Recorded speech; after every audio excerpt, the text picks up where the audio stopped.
Hi, I'm Glenn Speckert. I started flying drones as a hobby, but one drone became two drones, became three drones, became more.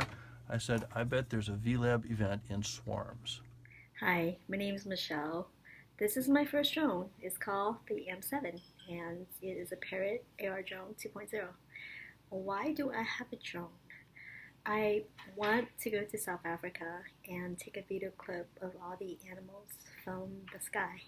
So I decided to purchase one of this and learn how to fly it and also repair it and take clips there. It was awesome. Thank you.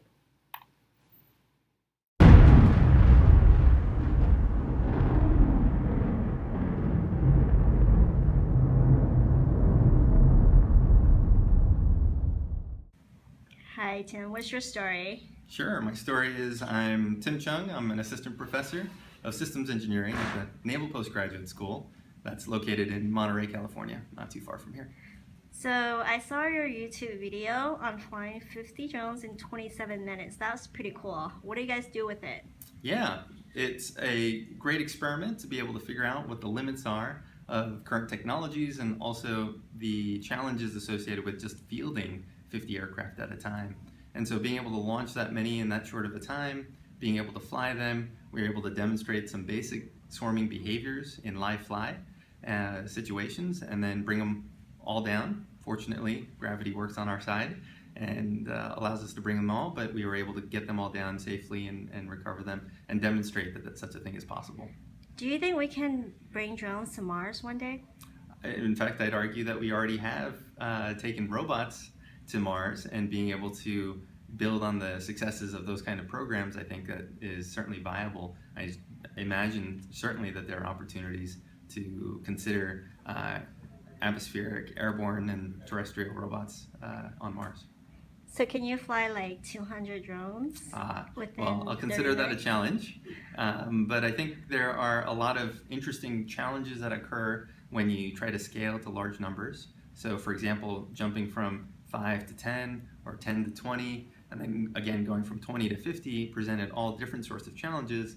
I expect that we'll see many new challenges when we go from 50 to 200. So what are some cool stuff that you want to see with like a group of drones?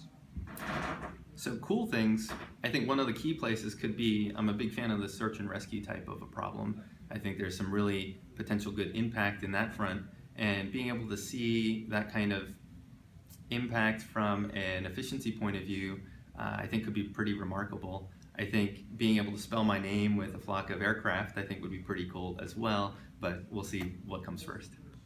And what is your advice for inspiring people who love drones?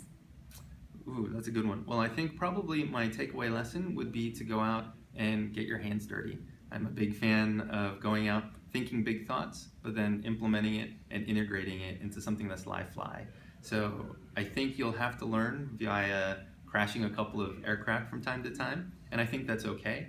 And so I would encourage anyone who's interested in this kind of research, especially on the autonomy, but also all aspects of things, whether it's sensor integration or what have you. I think there's a great opportunity for those who are willing to go out and break something.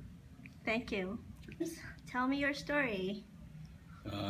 What do you want to know? There's the story stretches out for decades. Anything related to drones? It's related to drones. Well, Yes. let's see. I work for this little company called Liquid Robotics.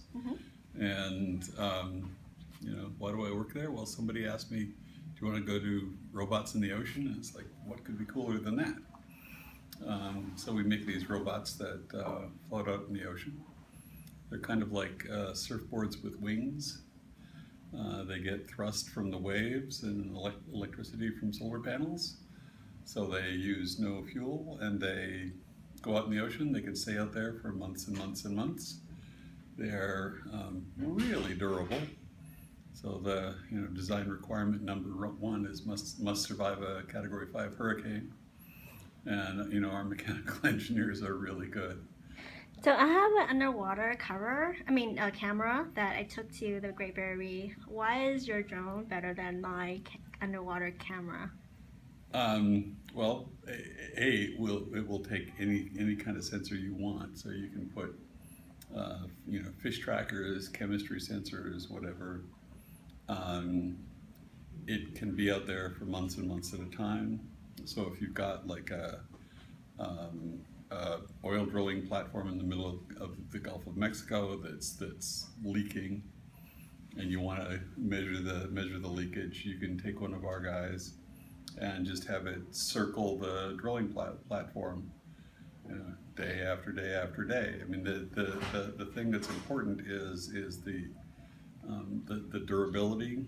We can be out there for months and months continuously measuring whatever it is. We do a lot of like weather monitoring.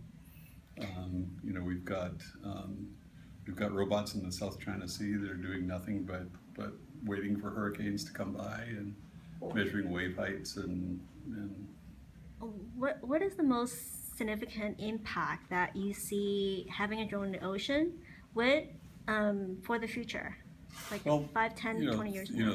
3/4 of the planet is ocean, and it's almost entirely unmeasured. The satellites can measure it, from the sky, but they can only see the top. They can't tell what's going on inside, and they can't see what's going on underneath the clouds.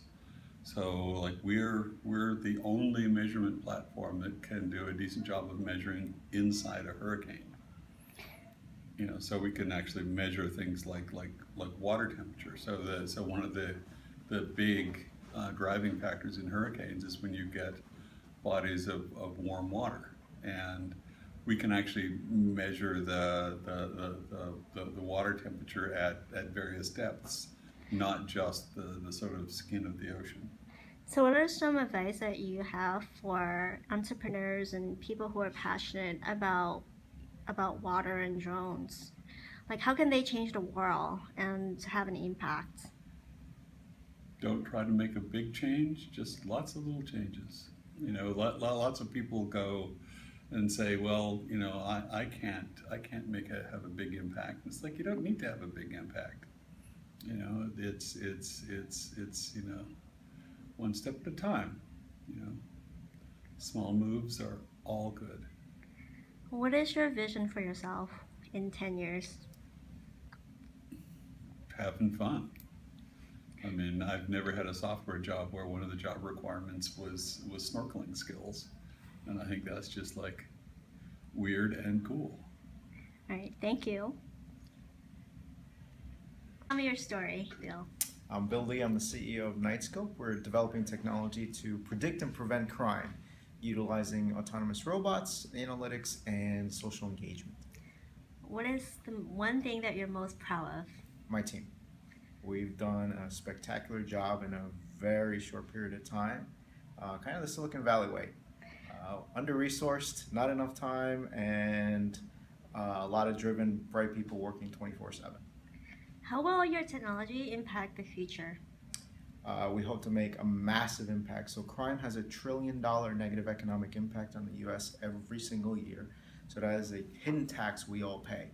And our long-term goal is to be able to see if we can cut that in half. What is your one advice for all the world? Do what you love. Life is short. Thank you. Hello. Tell us who you are and what you do. I'm Corey Bolito. I am the director of the Exploration Aerial Vehicles Lab at NASA Ames Research Center. Why are you here today? Discussing drone swarms, and hopefully I'll be able to provide some input on regulatory framework for how UAVs might be able to operate in the future. Do you think we can fly drones like at parks in the future?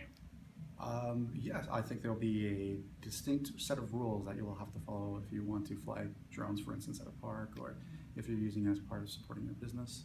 And hopefully those rules will be determined and laid out pretty soon. So How do you feel about Amazon and delivery? It's interesting. I think they have a good vision for the future, wanting to enable products when you buy them to be delivered right to the doorstep.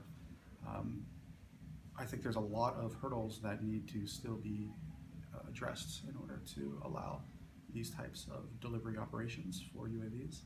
So, but you need somebody out there to be in the forefront. So I'm glad to see companies like Amazon putting it out there and saying we're going to deliver packages through UAVs. So there are people here making a drone. What is your advice for them? Follow the technology. The technology has advanced by incredible rates in the past 10, 15 years, and it will continue to advance.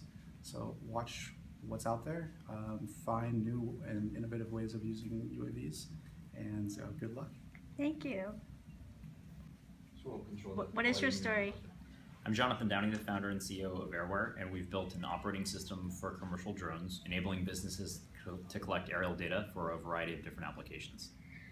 What do you want other companies to make, like in terms of software?